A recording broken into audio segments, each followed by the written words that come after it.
오늘 이수련 총장님 온라인조회 다 같이 시청하셨죠? 너무 강의가 항상 매 회마다 알차고 정말 깊이 있는 강의들이라 정말 놓칠 게 없다라고 생각이 듭니다.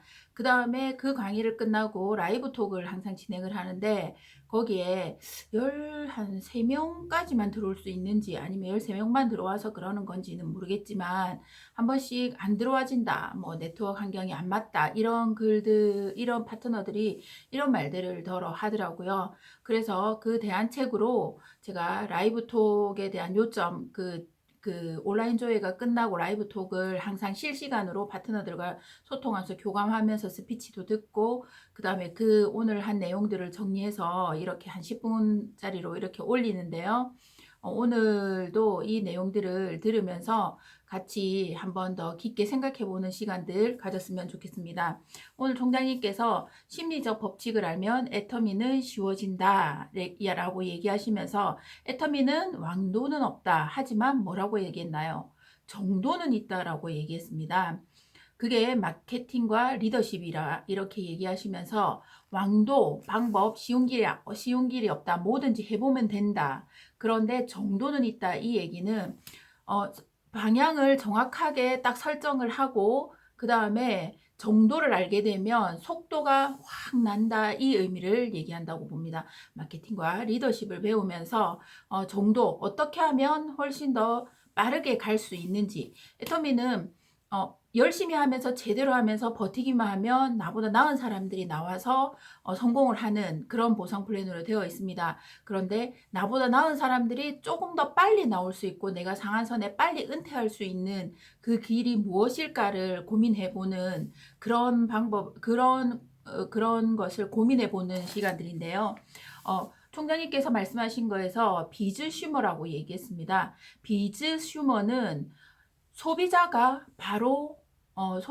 캐시백을 받는, 바로 그러니까 그 구매와 이제 생산, 그러니까 오토슈머가, 비즈슈머가 사람에 대한 이해가 있고, 그러니까 소비의 끝판왕이라고 보시면 되십니다. 소비를 하는데 캐시백을 받는 사람을 비즈슈머라고 이렇게 얘기를 하는데, 소비만으로도 그 수입을 낼 수 있는 사람을 비즈슈머라고 합니다. 그럼 우리 일이 비즈슈머를 만드는 일인데, 내가 애용하던 소비하던 소비 습관을 바꾸는 일이 쉬울까요, 어려울까요? 여자들은 화장품 정말 안 바꿉니다. 정말 남자들이 차에 대해서 신중하게 생각해서 그거를 이제 차를 좋아하듯이 여자들도 화장품에 대해서 프라이드나 자신감이 아주 높고, 그 다음에 원래 내가 쓰던 생활 패턴, 내가 쓰던 것을 다른 걸로 변화하는 그 과정을 바꾸는 게 정말 쉽지 않습니다.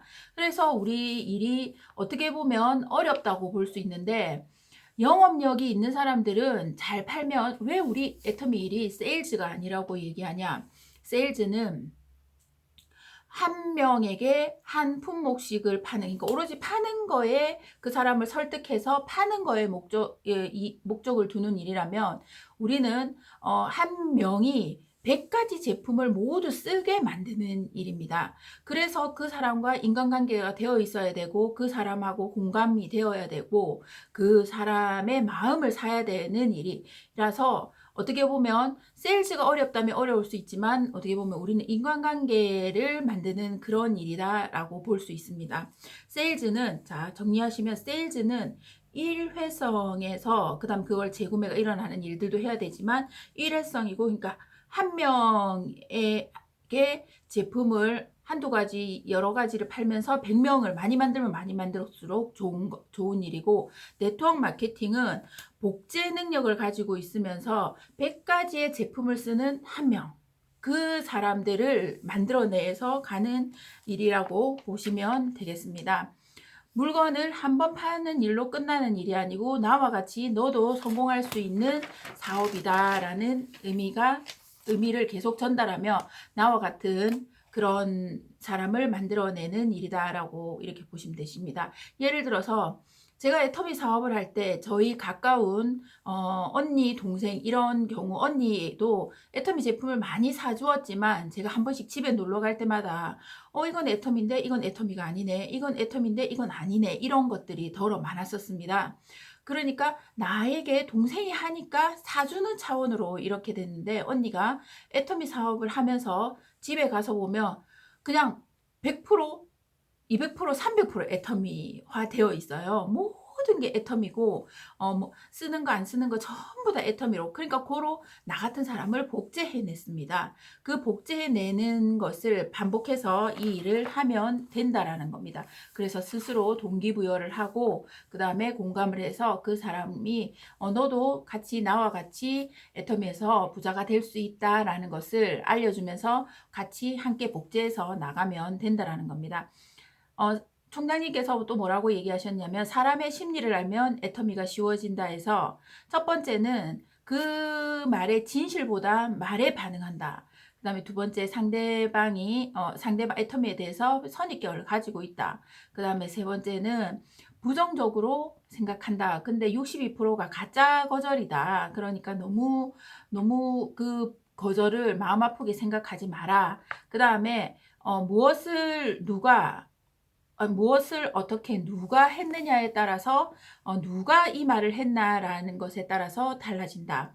여기에 보시면 우리가 처음에 파트너가 좀 나오다 보면 파트너가 내 말을 안 듣는, 그러니까 내 말이 잘 안 먹히는 것을 느끼게 되실 겁니다. 그럴 때 우리가 시행착오 오류를 범하는 게 뭐냐면, 더 많이 가르치려고 하고 더 많이 뭔가를 하려고 하면 그 사람들은 더 마음의 문을 닫아요. 그럴 때 아주 쉽게 할 수 있는 방법이 뭐냐면, 스폰서를 나의 사업에, 나의 계보도에 투입을 시켜서 내 스폰서가 말을 할 수 있게 내가 그 일들을 해내가면 된다는 겁니다. 그러면 난 해야 되는 게 뭐냐면, 스폰서와 내 파트너를 브릿지해주는 역할들, 스폰서의 관계를 쌓으면서 스폰서가 내 계보도 밑으로 들어와서 일을 할 수 있게 만드는 일을 하면 된다는 겁니다. 여기서 여러분들이 소비자를 만드는 그 시간에서도, 소비자를 만들 때도 내가 말하면 다 될 거라고 생각하시죠? 정말 아니시라는 거예요.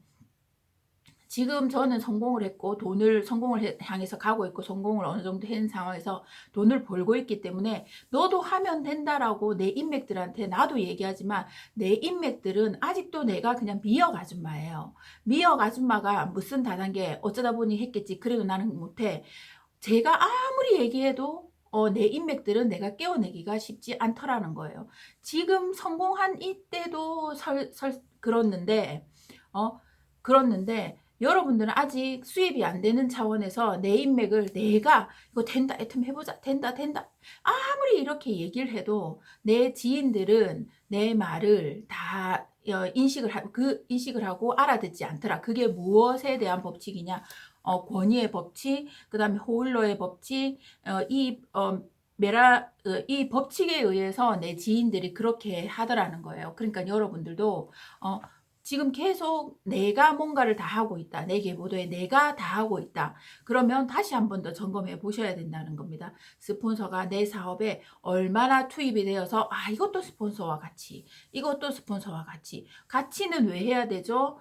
내가 일을 배우기 위해서인 거예요. 내 스폰서가 일을 해주는 게 중요한 게 아니고, 내가 이 일을 같이 해서 배워서 나도 그 파트너한테 후원을 할 수 있게, 복제를 할 수 있게 만들기 위해서라는 겁니다. 마음의 법칙 두 가지, 지 마음의 법칙, 내 마음의 기다림의 법칙. 우리는 지 마음, 하고 안 하고는 지 마음이니까 나는 말을 해야 돼요. 말을 해놓고 내 마음의 법칙은 그 사람이 시간 타이밍이 맞을 때까지 차분하게 기다릴 수 있어야 된다라는 겁니다. 제가 오늘 마무리해서 라이브 톡 마무리해서 무슨 얘기를 했냐면, 인간관계로 어떤 책 추천해 주세요 하면 데일 카네기의 인간관계론을 모든 스폰서들이 추천을 많이 해주신다라고 얘기하면서, 거기 1장이 무엇이냐 이렇게 총장님도 얘기하셨죠. 비비부를 하지 않는다, 이 얘기를 하셨습니다.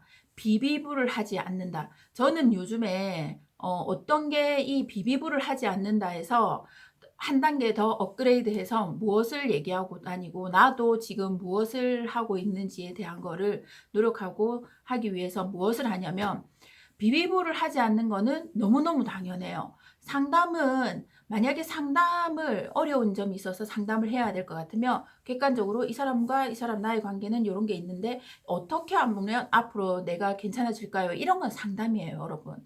상담은 하러 오셔야 돼요. 그리고 힘든 일이 있을 때 만약에 비비브를 할 거 있을 때 파트너 잡고 한다는 것은 정말 내 사업을 말아먹겠다라는 의미예요. 정말 비비브를 하시면 안 돼요. 스폰서하고의 상담은 정확하게 필요하고 그다음에 지금 우리가 해야 될 일이 비비브를 하지 않는 거는 너무너무 당연하게 밑바탕에 깔고 넘어가는 거고 해야 되는 게 의식적으로 칭찬하는 일을 해야 하겠다. 칭찬을 하루에 한 가지씩 내가 칭찬 일기를 쓰는 거예요. 오늘은 누구누구누구 이런 거를 칭찬했다라는 칭찬 일기를 쓰고 그게 3개월이 지난 다음에 정말 내가 내 사업이 어떻게 변했는가를 한 번 더 생각해보는 그런 일들을 해야 된다라는 겁니다. 아까도 라이브 톡에서도 잠시 말씀드렸는데 새로 만난 언니 동생 자매 두 분을 신규 컨택을 하는데 앉아 있었어요.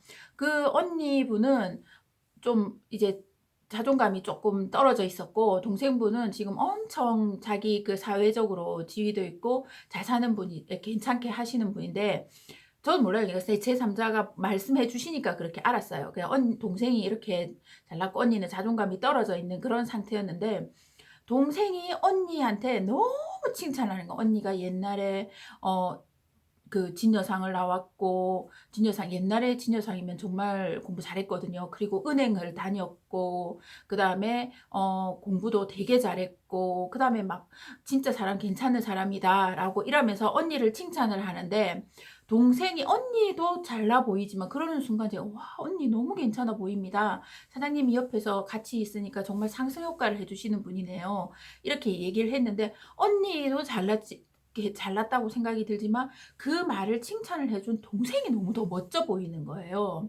우리가 그런 눈을 가져야 된다라는 겁니다. 어떤 사람이 나에게 찾아와서 뭐 비비브를 하거나 남을 깔아내리는 듯한 말을 하면서 자기가 올라가는 것처럼 얘기하는 사람을 분별할 수 있어야 된다라는 겁니다.